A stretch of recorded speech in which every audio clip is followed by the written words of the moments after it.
Ryan Poles just made a drastic decision about Peter Woods, and this flips everything you thought you knew about the Bears' 2026 draft. ESPN already has this player on the radar. The scouts at Hollis Hall have had this name up on the board for weeks. And Brad Biggs from the Chicago Tribune said it straight. The best fit for Dennis Allen's scheme in this entire draft might be sitting exactly where Poles has the capital to go get this player. But there is a problem. A problem that is going to force Poles to make the riskiest move we have seen from this front office since taking over this organization. And while all that is happening on the defensive line, on offense, there is a last name every fan in the Windy City has tattooed on the soul that is starting to take shape on Caleb Williams' roster. A last name that needs no introduction in Chicago. A last name that is back. And just when you thought there was already enough to process, there is a name the rest of the NFL did not even bother putting on the list that just locked in a 30-day visit with the Bears with athletic numbers that, if they had shown up at the official combine, would have shaken every war room in the league. That is not hype. Those are the facts. And that pattern has a name, Ryan Poles, seeing what nobody else sees. If there is trust in the monsters of the midway process, hit like right now and subscribe to be part of the real Bears Nation. There's one question that has been stuck in my head since digging into this draft for real, and it is time to throw it right at you. When was the last time the Bears had a legit shot at drafting a defensive tackle with this kind of athletic profile, college resume, and a comp to an elite NFL player all at the same time, and on top of that with 2 second-round picks to work with? That answer, in my opinion, is exactly what makes this story so big for this Chicago organization. Let's talk about Peter Woods, the Clemson defensive tackle who is sparking conversations in every NFL war room right now. And here's the thing. If anyone thinks this is just another defensive line prospect Poles is going to look at and toss aside, that take is way off. This kid brings something different. This is the type of player the Bears have been searching for years at that 3-technique spot. First, the context. ESPN and analyst Mike Tannenbaum laid it out straight when writing that there is a real chance Woods sneaks into the first round. This player was getting early pick buzz last summer, but the lack of explosive production numbers in 2025, with only 33 tackles and 2 sacks, made some evaluators cool off. Let me ask something. How many times have we seen a prospect with elite talent get punished because of the college system around that player and not because of personal limitations? That is exactly the situation with Peter Woods. Look at the full profile. 6'3", 298 pounds, a 3-tech tackle with explosive burst and a motor that never shuts off. Bleacher Report comped this player to Jeffrey Simmons from the Tennessee Titans, a player who put up 11 sacks, 3 forced fumbles, and 67 total tackles last season. That is not a comparison people throw around lightly, and when we put the college numbers side by side, the similarity is the kind that makes you sit up in the best possible way. Jeffrey Simmons in the breakout college season, 20.07% win rate on backfield penetration, 25 stops per season, and an 88.6 grade against the run. Peter Woods, 21.37% win rate, 18 stops per season, and 81.5 against the run. Those differences are tiny. That is not a second-round throwaway. That is a gem the draft might be about to hand Ryan Poles on a silver platter. And here's the part that is driving Bears Nation absolutely nuts. According to Gridiron Grading, Woods is one of only 6 3-technique tackles since 2015, with a run-stop win rate above 12% and a pass-rush win rate above 20% in at least one college season. And who else is in that tight little group? Quinnen Williams, Jalen Carter, Grady Jarrett, Mason Graham, Omar Norman-Lott. That is the neighborhood Peter Woods lives in, and the Bears might have a shot at this player. Now let's talk about the real Chicago situation and how Woods fits Dennis Allen's scheme. The Bears' defensive coordinator likes tackles in that 6'3", 300-pound neighborhood. Woods is right in that wheelhouse. Allen wants an interior disruptor, someone who can pierce the offensive line before the quarterback even finishes the first read. And this is where Bleacher Report, ESPN, and the college evaluators Brad Biggs talks to at the Chicago Tribune all land on the same point. Woods might be the single best fit for Allen's system in this entire draft. Big said it plain in the Tribune. Some college evaluators the beat has been talking to believe there could be a cluster of defensive linemen on the board when the Bears are up, and the best fit for Dennis Allen might be Peter Woods out of Clemson. When the reporter who understands the Bears from the inside better than anyone else drops something like that, it is worth listening closely. But here comes the most exciting and at the same time the trickiest part of this story. The Bears' first second-round pick is number 57, and there is a chance, even if it is small, that Woods does not make it that far. If that happens, Poles is going to have to make a decision that could define the 2026 season and plenty beyond that. Using the NFL trade value chart, picks 33 through 36 carry an average value of 557.5. The Bears would need to ship both second-rounders with a combined value of 630 points and get a fourth-rounder back with an average value of 90.5 to jump up into the top of the second round. One realistic trade that has been floated looks like this. The Bears receive picks 33 and 103. The Jets get picks 57 and 60, so here's the question straight up. Is it worth giving up both second-round picks to lock in Peter Woods? Personally, yes, no hesitation. If this prospect really has the profile all the analysts are seeing, if the Simmons comparison holds up, if Dennis Allen is pounding the table for this player, then paying that price is not a luxury, it is a strategic must, and there is something else that cannot be ignored. Peter Woods is 21 years old, 21 with 3 seasons of real snaps in a top-tier program. The best years for this player are completely ahead. When the Bears talk about building an elite defense for the next 5 to 7 years, this is the exact type of player you want as the centerpiece on the inside. Remember, the Bears already have Gerva and Dexter Sr. and Grady Jarrett, but both have uncertain futures with the team after 2026. The organization signed 3 defensive tackles to 1-year deals in free agency, which tells everyone the position needs long-term depth and talent badly. Woods does not just fill the immediate need. Woods could be the piece that flips this Chicago defense over the next 5 years, and it is worth saying something about this franchise's tradition. The Bears are the monsters of the Midway. The identity has always been defense first. Urlacher, Peppers, Hicks. Chicago greatness has always been about wrecking opposing quarterbacks. With Caleb Williams developing on offense, the time to build a dominant defense is right now, and Peter Woods could be a central piece of that project. If this possibility has you as fired up as it has this channel, drop a comment and let me know if Poles should trade up to lock in Woods or if there is more faith that this player falls to 57. But before heading out, there are 2 more stories that are going to keep the brain working overtime this afternoon. If that caught you off guard, wait until you hear what is coming next, because the next story involves a last name every Bears fan knows by heart and a decision with just as much emotional and strategic weight. There are last names in Chicago that mean more than football. There are last names that mean identity, sacrifice, pride, and a connection to this city that goes way beyond any stat line. Kreutz is one of those names every Bears fan carries tucked away somewhere special in the chest. All in Kreutz, 6 Pro Bowls, 182 regular season starts for Chicago, the second player in franchise history to hit that number, only behind the great Walter Payton, member of the NFL All-Decade Team for the 2000s, a center who defined an era and gave the Bears' offensive line a dominant presence for more than a decade. And after hanging up the cleats, Olin stayed in Chicago, becoming a Bears voice on 670 The Score and NBC Sports Chicago. This is someone who never walked away from this city. Right now in 2026, we're talking about the next generation. We're talking about Josh Kreutz, center from the University of Illinois. And the question the whole city should be asking is simple. Should the Bears make the moves to bring Josh Kreutz into the family? My answer is yes, and here is exactly why. First, the crisis context. Drew Dalman was signed last year on a 3-year, $42 million deal. That is a serious commitment for any front office. Dalman was supposed to be the center of the future for the Bears line, the player who would protect Caleb Williams and lock down the position for the coming years. And then, at 27 years old, right in the middle of the prime, Dalman announced a retirement, just walked away, left the Bears without the center they had paid to build around. Ryan Poles moved quickly, and that deserves credit. A 2027 5th-round pick went to New England to bring in Garrett Bradbury, a 30-year-old vet with 105 career starts. Bradbury is not the long-term answer. Poles knows it.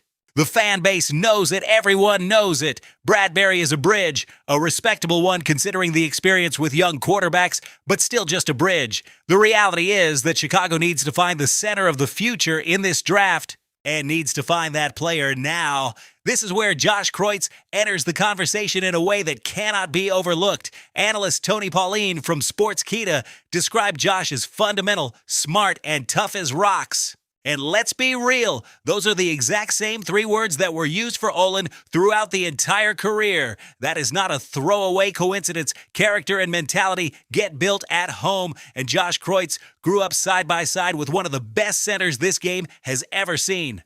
Check the physical profile, 6'2", 290 pounds, a center who earned all Big Ten honorable mention in back-to-back seasons, named team captain for the 2025 season.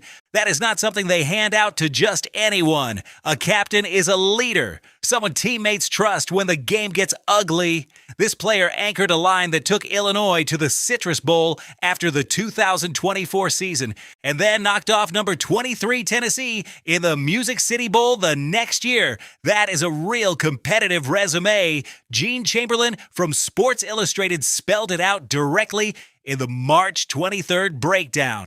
The Bears are clearly short 2 centers, and the suggestion was just as blunt. Draft this player or sign as a priority undrafted free agent. Josh Kreutz comes in with a unique perspective on what it takes to play center in the NFL. Even if the draft projections do not put this player in a range where the typical pick would land. And that is what makes the situation so interesting. From a strategy standpoint, Josh is probably a day 3 pick, if drafted at all. If not selected, this player hits the undrafted market as a priority target. For the Bears, the equation is pretty straightforward. Either use a late pick to make sure Josh is wearing navy and orange, or have the post-draft conversation and sign one of the prospects with the most meaningful family story this organization could possibly bring in. Here's the point, clear as day. Nobody is expecting Josh Kreutz to walk in as Week 1 starting center.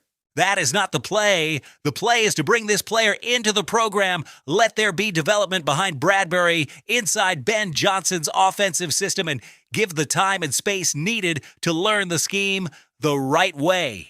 If Josh has half the talent of Olin and twice the hunger to prove everything on personal merit, the Bears might be planning something that pays off in 2 or 3 years, and there is something else that needs to be said straight up. This decision goes beyond pure S and O's. This is about the soul of Chicago. Olin Kreutz is still part of this city's daily life, still the voice fans here, breaking down the Bears on local radio. Bringing the kid into the same team where Olin built that legacy would be a statement that this organization understands what legacy means to Bears fans. So here's the direct question. If there is a shot to sit in Poles' chair for a minute, is a 7th-round pick being used on Josh Kreutz, or is the plan to wait for the post-draft window and sign as a priority undrafted free agent? Either way, the Bears have to make sure this player gets a shot in Lake Forest. The last name matters, the talent is there, the need is real, and the time is now. Before moving to the third story, keep this in mind. The Bears are building something on that offensive line around Caleb Williams. Every piece matters. Every draft decision can be the difference between a good season and the kind of season this team and this city will never forget. And the next player in the spotlight comes from a totally different situation, but one that is just as fascinating. And just when it felt like everything was on the table, here comes the truly wild part of this Bears draft story. Ryan Poles has a talent most general managers in the league cannot honestly claim. It is not just the ability to spend big on high-profile free agents, even though that box can be checked. It is not just the knack for pulling off blockbuster trades that shake the league, even though that is in the bag too. The specific talent here is the eye for what everybody else misses. The knack for spotting a player the rest of the league ignored or straight up forgot and turning that player into a real piece of the roster.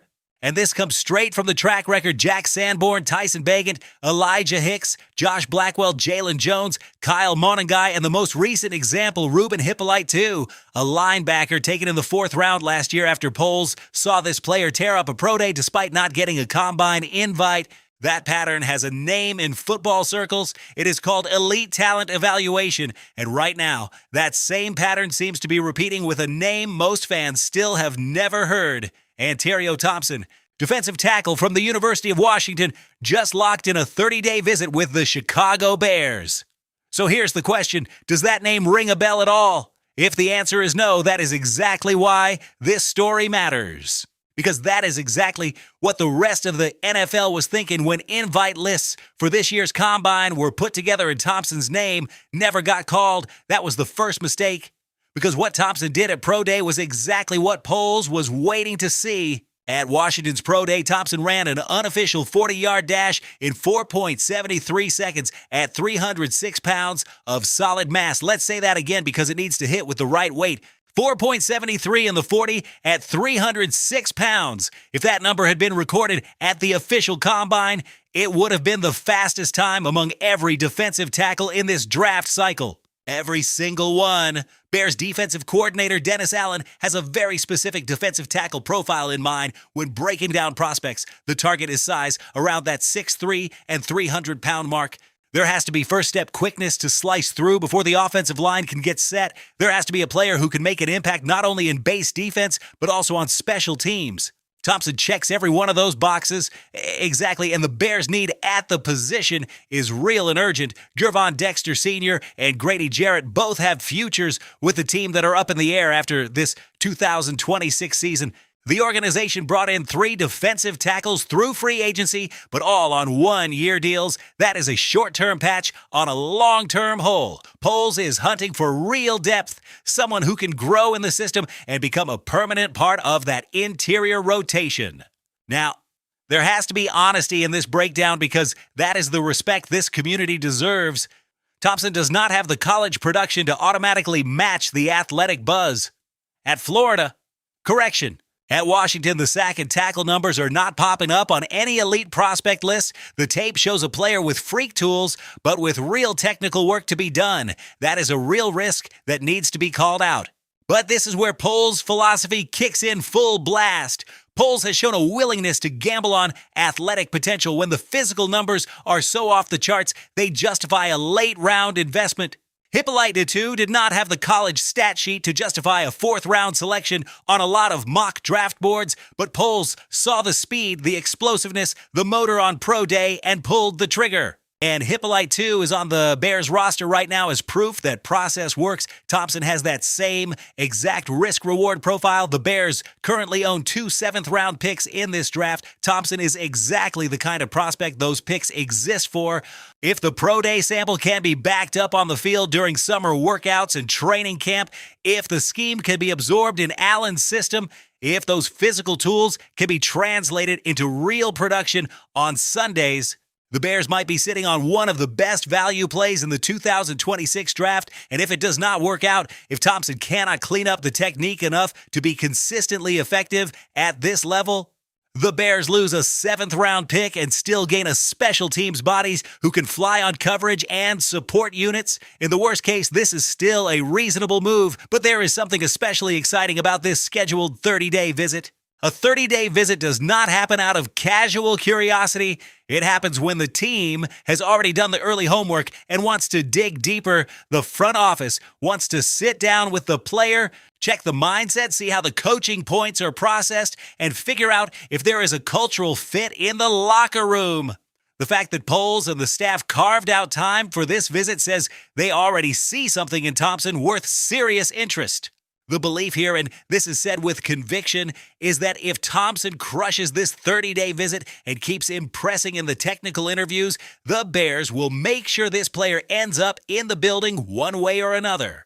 Whether that is with a 7th-round pick or as a priority undrafted free agent after the draft, POLES does not use a 30-day visit on somebody there is no real interest in, and there is a deeper message in this story that is worth carrying forward.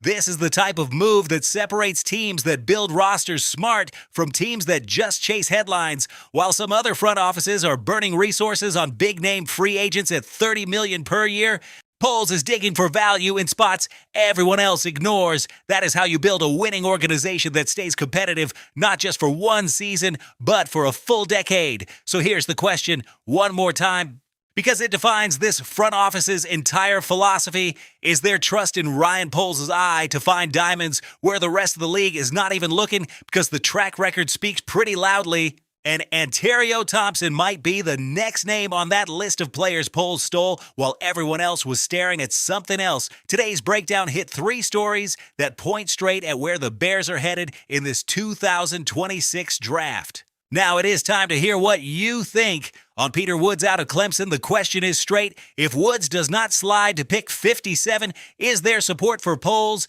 giving up both second-rounders to move up and secure a defensive tackle who might be the next Jeffrey Simmons? Drop that take in the comments right now. Every opinion is going to get read. On Josh Kreutz from Illinois, the question is just as direct. The Kreutz last name means something in this city that goes way beyond football. But when it is time to build a winning roster, decisions have to be based on real talent. So what is the move? Draft with a 7th-round pick, sign as an undrafted free agent, or should the Bears pivot to a completely different option on the offensive line? Put it down below. That conversation is exactly the kind of debate this community needs. And on Ontario Thompson from Washington, here is the question that ties it all together. Ryan Poles has a proven track record finding overlooked gems. But Thompson is more of a raw project than Hippolyte or any of those other success stories. Is there enough trust in Poles' eye to bet on this type of prospect when the college production is not there to back up the athletic numbers? This channel exists because the Bears are life, and because this community deserves a place where the analysis is honest, deep, and driven by real passion for this team. This is not about empty headlines.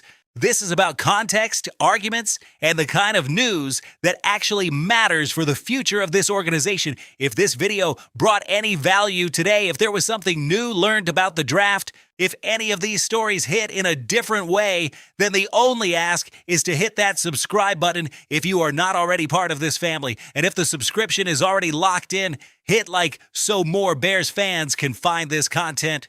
This community is a family that suffers together when the team loses, celebrates together when Chicago wins, and debates with fire because the love for this team is all in.